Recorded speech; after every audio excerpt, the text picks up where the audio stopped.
जी बिस्मिल्लाहिर्रहमानिर्रहीम स्टूडेंट्स, आज हम चैप्टर 15 क्लास 10th ये चैप्टर 15 है।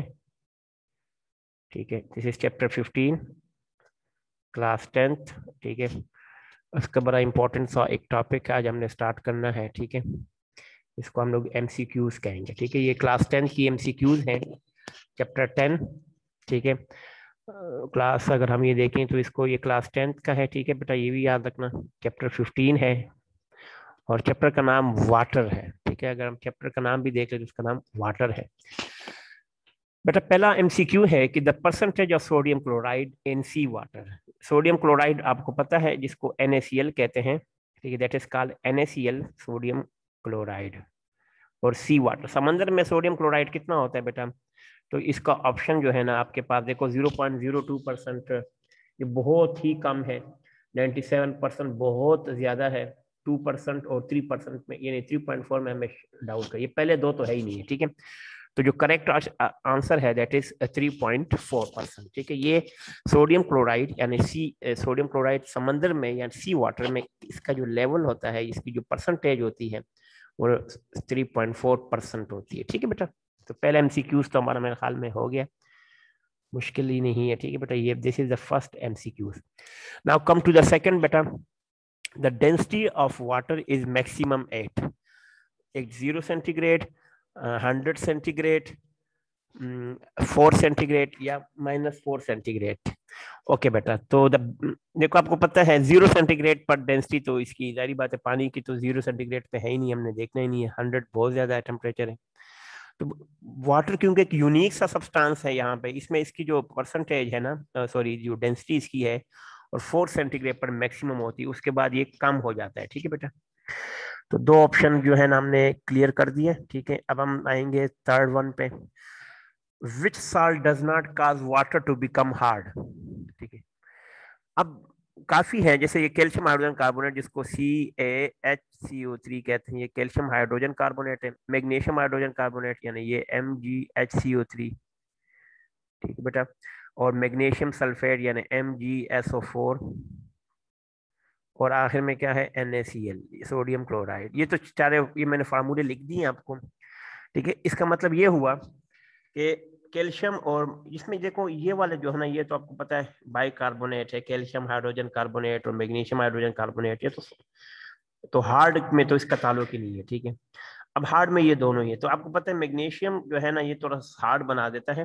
ठीक है, और एक सोडियम क्लोराइड है जो कि हार्ड नहीं बनाता। तो इसका करेक्ट आंसर जो हम आप बताएंगे कौन सा ऑप्शन है बेटा? वो डी ऑप्शन है। बल्कि इसको ऐसा करते हैं ना, स्क्वायर में ढूंढ लेते हैं, ये ले, this is the correct option. ठीक है, sodium chloride is the correct answer for salt which does not cause the water to become hard. This is the correct option.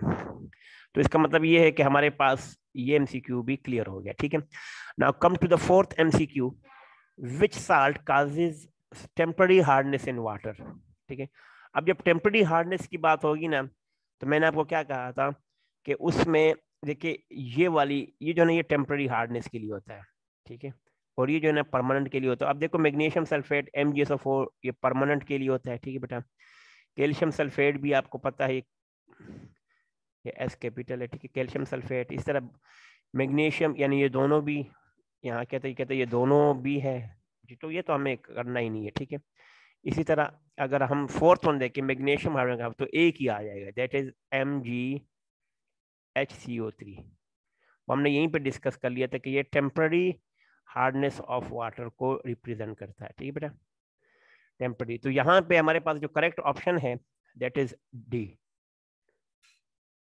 ठीक है, बस आप ये समझ ले कि इसका भी बी है और इसका भी बी है, इसका भी डी है और इसका भी डी है। ठीक है, इजी हो गया ये वाला जी। नंबर 5 पे आ जाते हैं बेटा। 5th एमसीक्यू हमें हमसे पूछता है what is the question, heating calcium hydrogen carbonate. ठीक है, यानी जब आप कैल्शियम हाइड्रोजन कार्बोनेट को जब आप हीट करते हैं, ये ले हीट करते हैं, हीट का मतलब क्या है? यहाँ पे मैंने डेल्टा लगा दिया। तो कहता है कार्बोनेट प्रोड्यूस, इससे क्या क्या बनता है? अब देखो हमें तो पता है कि जब भी हम इसको हीट करते हैं तो कैल्शियम कार्बोनेट बनता है, इसमें कार्बन डाइऑक्साइड भी बनता है और वाटर भी बनता है।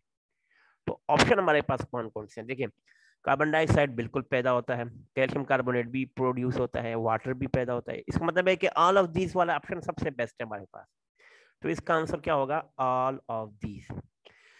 ठीक है बेटा, this is the correct answer for heating calcium hydrogen carbonate because it produces carbon dioxide, calcium carbonate and water. ये तीन चीजें पैदा हो जाती, तो it is the correct answer. तो इसका मतलब ये हुआ कि फोर्थ और फिफ्थ हमारा इजी हो गया। ठीक है, अगर मैं इसको रिमूव करके आपसे जरा क्विक रिकेप लूं, तो आपसे पूछूं कौन कौन सा what is the correct answer of these, तो आप कह सकते हैं कि the percentage of sodium chloride in sea water is कितना है बेटा? 3.4।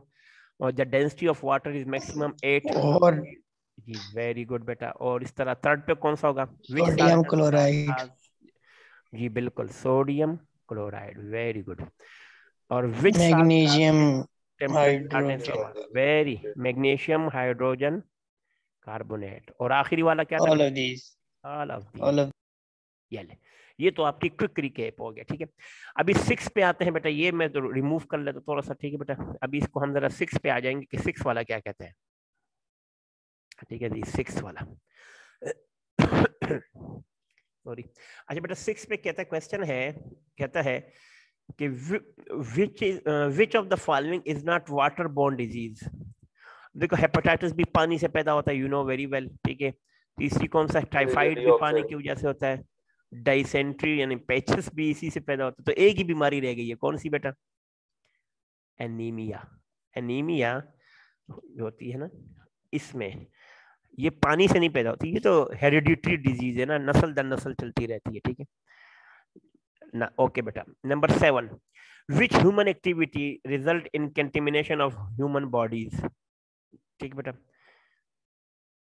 यानी यानी livestock waste, septic tanks, pesticides. ठीक है, अब कहते हैं इनमें से कौन सा ऐसा है, इस क्वेश्चन का आंसर है कि which of human activity result in the contamination of human bodies, यानी जिससे इंसान की बॉडी के अंदर क्या, अब देखो कंटेमिनेशन का प्रोसेस जो है ना, उसकी बात की। कंटेमिनेशन मतलब है झूठा करने को कहते हैं। ठीक है बेटा, तो इसका मतलब ये हुआ कि अगर हमारे पास कहते हैं which human activities result in the contamination, तो बेटा इसका जो करेक्ट आंसर है वो डी है।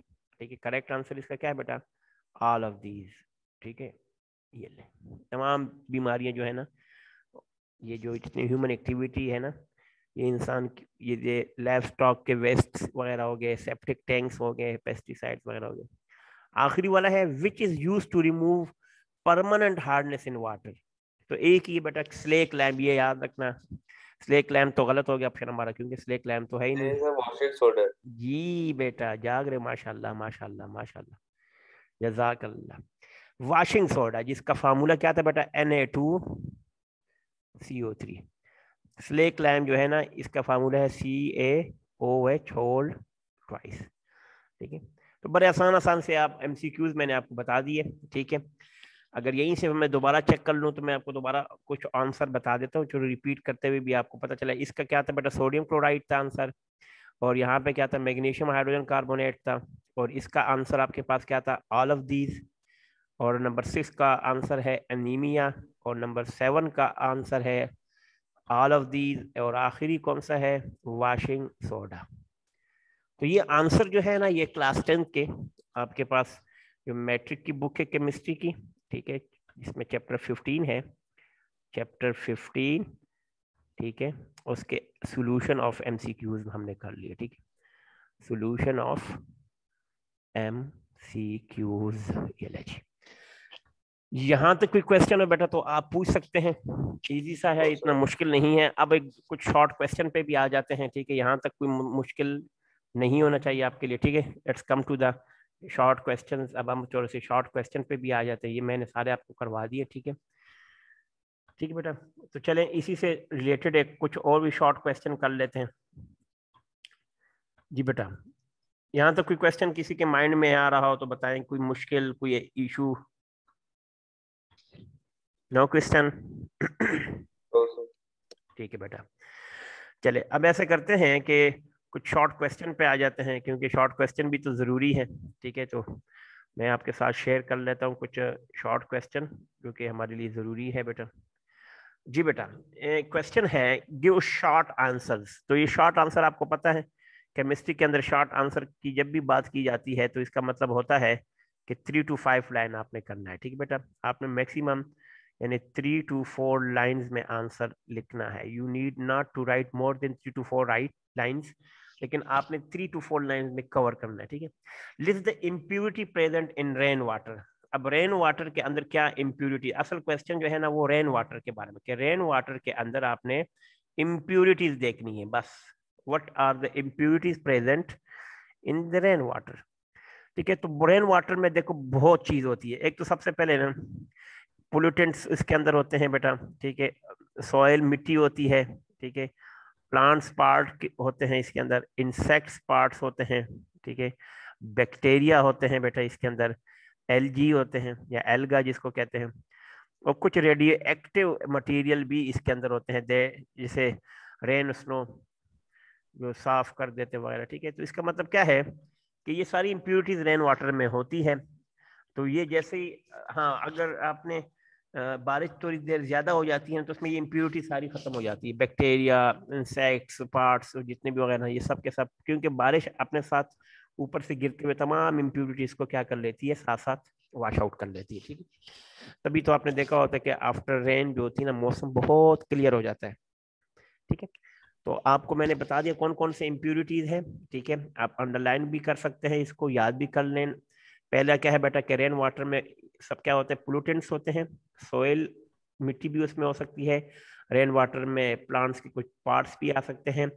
रेन वाटर में इंसेक्ट के पार्ट्स आ सकते हैं, बैक्टीरिया, एल्गी या एल्गा। ठीक है, and some radioactive material also part of the rain water. Rain water में ये सब चीजें आ सकती हैं जी। सेकंड है what are the toxic, toxic कहते हैं डेंजर। ठीक है, खतरनाक subtract in the household waste, यानी घरों के अंदर जो टॉक्सिक चीजें होती क्या क्या, घर के अंदर जो वेस्ट जो होती है उनमें ज्यादा इंसानों के, आपको पता है पैम्पर शैम्पर हम लोग पहनते हैं बच्चों को पिलाते हैं, तो उसमें क्या होता है, ह्यूमन वेस्ट होते हैं, लाइव स्टॉक वेस्ट होते हैं, यानी जानवरों का जो आपने अगर कोई जानवर पाले हुए, जैसे आपने बकरी, भैंस, मुर्गियां पाली है, तो उसकी जो गोबर वगैरह चीजें होती है ना उनको क्या कहते हैं, लाइव स्टॉक वेस्ट। इस तरह सोप एंड डिटर्जेंट जितने भी होते हैं घरों में जो हम, वो भी पानी के अंदर, जारी बात है हम कपड़े धोते हैं तो डिटर्जेंट और साबुन वगैरह से धोते हैं, तो जिसकी वजह से सर्फ वगैरह से, जिससे वो पानी के साथ डिजोल्व होके पानी को कंटेमिनेट कर लेते हैं। इस तरह पेंट और oil, food and vegetable waste और गार्बेजेस, ये सारा का सारा ये जो हमारा है ना घरों से ये गंद फैलता है। यानी हम लोग कितना माहौल को गंदा कर रहे हैं। अब देख ले कि ह्यूमन वेस्ट होते हैं, लाइफ स्टॉक वेस्ट होते हैं, सोप एंड डिटर्जेंट होते हैं, पेंट एंड ऑयल होते हैं, food, vegetable waste, garbages, these are the substances. ठीक है, ये वो हाउस होल्ड वेस्ट है जो हमारे इन्वायरमेंट को डिस्ट्रॉय करते हैं।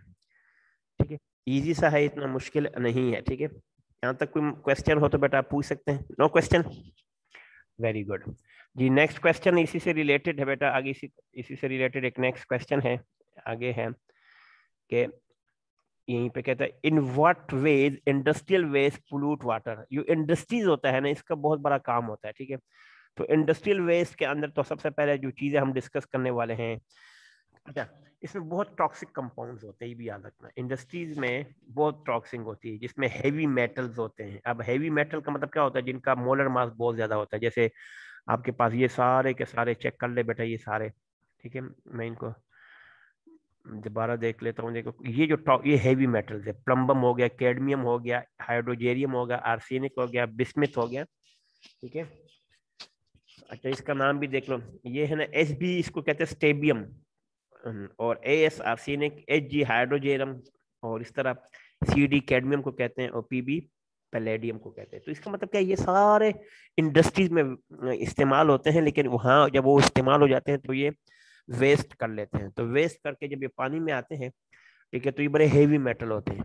ठीक है, अब क्या होता है, इसी तरह वाटर फ्रॉम लेदर टेनरीज, जो चमड़ा रंगने वाले कारखाने होते हैं ना, जितने भी चमड़ा वगैरह, वो भी कुछ मेटल्स को यूज करते हैं। ठीक है, तो जितने भी चमड़ा रंगने का काम होता है, ठीक है, तो उसमें क्रोमियम साल्ट इस्तेमाल करते हैं। ठीक है, जैसे क्रोमियम साल्ट होते हैं और हाईली टॉक्सिक, ये बहुत ज्यादा क्रोमियम के जो साल्ट होते हैं जो चमड़ा रंगने को रंगने के काम आता है, चमड़ा को सीधा करने के लिए, उससे बाल हटाने के काम आता है, ठीक है।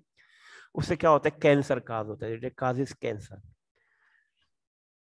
अच्छा, और इसकी मेन रीजन क्या होती है, जब यही पोल्यूटेंट डायरेक्टली डिस्चार्ज होते हैं ना इनटू वाटर, ठीक है, तो वाटर में जैसे ही होते हैं, तो वाटर के अंदर क्या होता है, मछलियां हैं, एक्वेटिक एनिमल है, वो आपको पता है डेंजरस हो जाती है, उनकी लाइफ को भी थ्रेट हो जाती है, वो भी मर जाते हैं, या वो अगर वो बीमार हो जाते हैं, तो हम जब वो खाते हैं तो यही मेटल हमारे बॉडी में आ जाते हैं, ठीक है। तो इसका मतलब ये है कि जो इंडस्ट्रीज वेस्ट होते हैं, आपने बस ये क्वेश्चन याद रखना कि इंडस्ट्रीज वेस्ट के अंदर टॉक्सिक कंपाउंड होते हैं जो कि हैवी मेटल्स है। कौन कौन से, जैसे पैलेडियम है, कैडमियम है, हाइड्रोजेरियम है, आर्सेनिक है, बिस्मिथ है, और लेदर टेनरीज जितने भी होते हैं जिसमें चमड़ा रंगने के कारखाने होते हैं, उसके अंदर साल्ट इस्तेमाल होते हैं, क्रोमियम साल्ट्स होते हैं। ये क्रोमियम साल्ट जो होते हैं ना, इनके जो आयंस होते हैं एक्सट्रीमली टॉक्सिक होते हैं, विच काजेस कैंसर, उससे कैंसर बनते हैं, ठीक है।